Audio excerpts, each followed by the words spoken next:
Barcelona. We'll be returning to Manchester a bit later in the programme. Now, though, for the day's other news. The Yugoslav president, Slobodan Milosevic, has been charged with crimes against humanity. Arrest warrants for Mr. Milosevic and 4 other senior figures were issued today by the UN War Crimes Tribunal. It's the first time a head of state has been charged while still in office.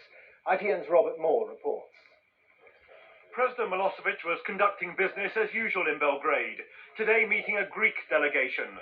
But he now faces the ultimate humiliation, indicted as a war criminal, charged by the UN tribunal with crimes against humanity relating to the Kosovo conflict. Those indicted by the tribunal in The Hague represent the very heart of the Yugoslav regime.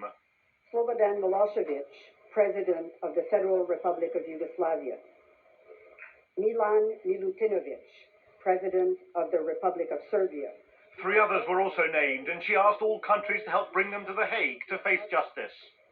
The refusal to bring war criminals to account would be an affront to those who obey the law and a betrayal of those who rely on the law for their life and their security.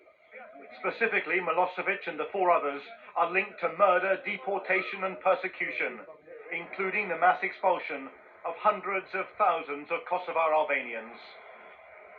But as the diplomats and peace envoys talk on in Moscow, Russia has made clear the charges only complicate the effort to find a deal, claiming Milosevic must still be dealt with if any settlement is to emerge.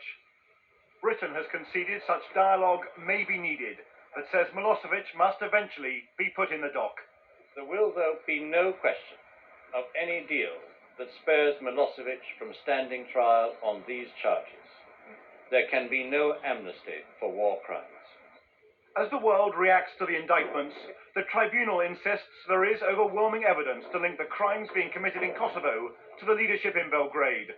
Amid all the diplomatic and legal maneuverings, President Milosevic is now more isolated.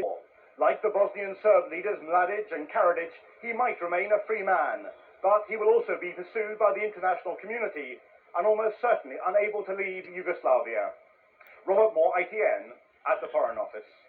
And HMS Invincible is home from the Balkans. She's been in the Adriatic helping to protect NATO bombers. Invincible and her escort, the destroyer HMS Newcastle, sailed into Portsmouth after being away for 5 months. They were greeted by hundreds of relatives and friends. The 2 ships had been on their way home from the Gulf in April when they were diverted to join the Kosovo campaign. Stay with us for more of the day's top stories, including stepping out in public after the topless photo row. Genetic cloning, could it mean Dolly's days are numbered? I'm charting the success of United. How did they do it? All that when we come back.